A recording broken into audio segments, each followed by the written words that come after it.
They're just constantly on us. TV, radio, the mail, on our phones, texting. Hey Bill, Tim Wall's here. You up? They're everywhere all the time. Jesus Christ, off. Let mommy put her purse down. Democrats are scrambling, desperate to save their fading re-election hopes. And who's back on the table? Kamala Harris. Yes, the same vice president whose term has been anything but inspiring. Enter Bill Maher, never her biggest fan, who recently unleashed a blistering critique in his no-holds-barred monologue.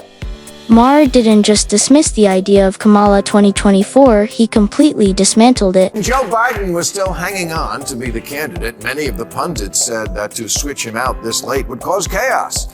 Yeah, that was never my position. And indeed, what happened was Kamala Harris said, "Oh look, I guess it's my turn."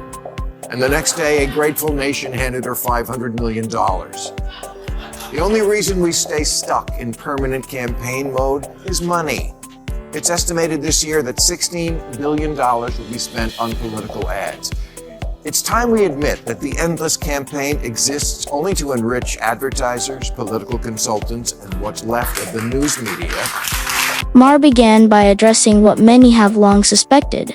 Joe Biden's decision to run for re-election wasn't based on capability, but on denial. Critics who questioned his sharpness were brushed aside until his public fumbles became impossible to ignore. Yet, instead of choosing fresh leadership, Democrats defaulted to Kamala Harris, a VP who largely stayed out of the spotlight, and it cost them the result. One of the most embarrassing electoral defeats in recent memory. Didn't used to get sick of the candidates because you barely ever saw them unless you happened to be standing at the back end of a train. But now we never stop seeing them. The winner in modern elections comes down to who we're less tired of. They're just constantly on us. TV, radio, the mail, on our phones, texting. Hey Bill, Tim Wall's here. You up? They're everywhere all the time. Jesus Christ, off. Let mommy put her purse down. Maher pointed out voter fatigue as a key issue. Kamala wasn't seen as a strong leader, but as the face of a relentless PR blitz. Her appearances became unavoidable from emails to social media, YouTube ads to TikTok. It felt more like oversaturation than effective campaigning. The overexposure backfired, making her seem out of touch and unrelatable to voters. Woodsie is replacing the vice president because she's not very popular anywhere, and it didn't seem to work out. And I don't know, that's been done before on a ticket. I just think she's a bad politician. The core problem, Maher argued, is that Kamala simply isn't an effective politician. Off-script, her speeches are riddled with stumbles and incoherence. Instead of commanding confidence, she often seems lost, giving answers that go nowhere. Her struggles with unscripted moments have led to countless awkward clips, reinforcing doubts about her leadership abilities. I believe that we should have rightly believed, but we certainly believe that certain issues are just settled. And that's why I do believe that we are living in Even prepared speeches don't fare much better. Maher criticized her lack of polish and poise, basic skills expected of someone in her position. He highlighted infamous moments, like her mistakenly calling North Korea an ally, as glaring examples of her unpreparedness for someone in her role. These aren't just minor errors, they're significant liabilities. The United States shares a very important relationship, which is an alliance with the Republic of North Korea. In the North, we see a brutal dictatorship, rampant human rights violations, and an unlawful weapons program. How does a slip like calling North Korea an ally even happen? For Maher, it's more than a gaffe. It's a serious misstep with real-world consequences. The possibility of similar errors in high-stakes meetings, like NATO or G7 summits, is deeply concerning. Such mistakes don't just hurt her credibility, they affect national and global stability. This is Kamala's great dilemma. Trump is invulnerable to an October surprise, but she is very vulnerable. because she's the one who is still undefined. And as she showed in this week's Bret Baier interview, her go-to when attacked for her own actions is usually Trump is worse.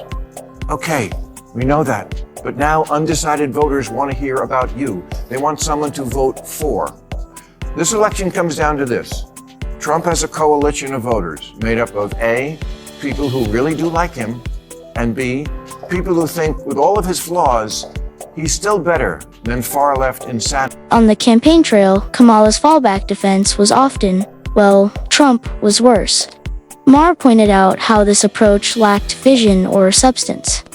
Instead of presenting a clear plan, she leaned into generic rhetoric and followed the latest social media trends.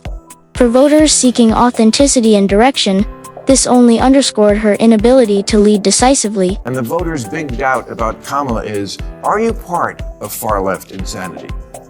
The attack ad I see 10 times a day, and a question Bret Baier aimed at her on Wednesday was about her saying in 2019 that she supported providing taxpayer-funded exchange operations to illegal immigrants in prison. Something that's actually never happened and has no real bearing on anybody's life. But it's a litmus test for voters out there who want to know of the Democrat, is there anything your fringe can suggest that will ever make you say, no, that's ridiculous? This lack of clarity became a significant issue that defined Kamala Harris's campaign and public perception. After years of what many viewed as excessive progressive posturing and partisan theatrics under the Biden administration, voters were desperate for a leader who could strike a balance and address their practical concerns. Instead of providing a fresh, stabilizing vision, Harris's messaging often echoed the same vague rhetoric that left people feeling disconnected and uncertain about her priorities. At a time when the electorate demanded tangible solutions, her inability to articulate a clear plan only deepened the divide.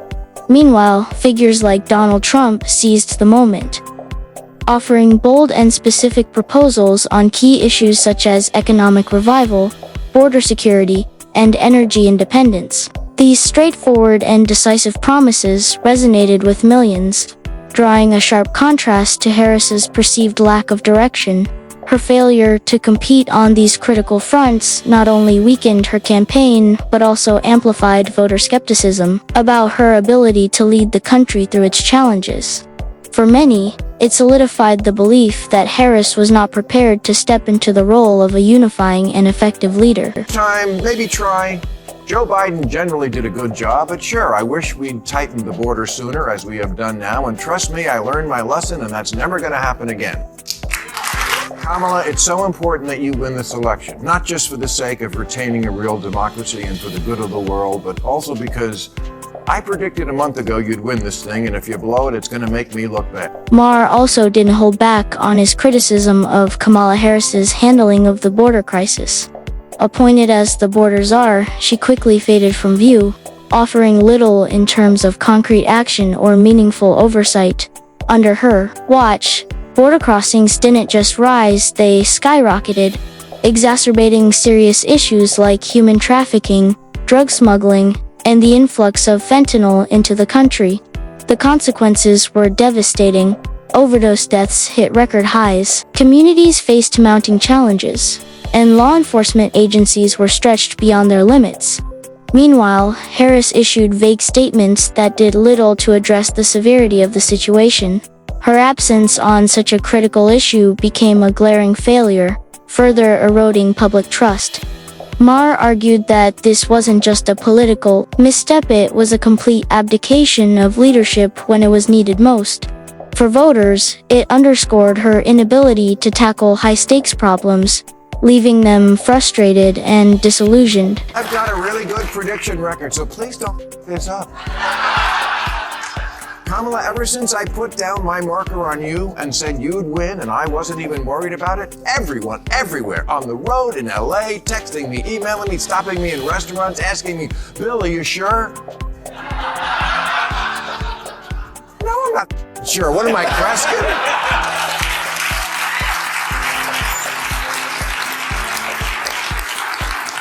I'm not sure, but that's my gut. I think Kamala Harris wants this. I think she can do this, to say nothing of if she loses, she'll never hear the end of it from Joe. I told you I was the only one who could beat him by... Ultimately, Maher's prediction about Kamala Harris proved accurate. Her campaign ended in a crushing landslide defeat that left little room for doubt about voter sentiment. Despite the clear message sent by the electorate, Harris has shown no signs of adapting or improving her approach. At a recent real estate conference, she had a golden opportunity to showcase growth and competence, but instead, she delivered yet another speech filled with rambling, vague statements that left the audience baffled. The lack of a clear message or actionable vision further reinforced doubts about her ability to lead effectively. Critics argue that her communication skills, which should be a strength at her level, remain a glaring weakness. Maher's critique serves as a harsh but accurate reminder of why her political trajectory continues to face significant obstacles. Without a meaningful shift in both leadership style and substance, Harris's future on the national stage seems increasingly uncertain.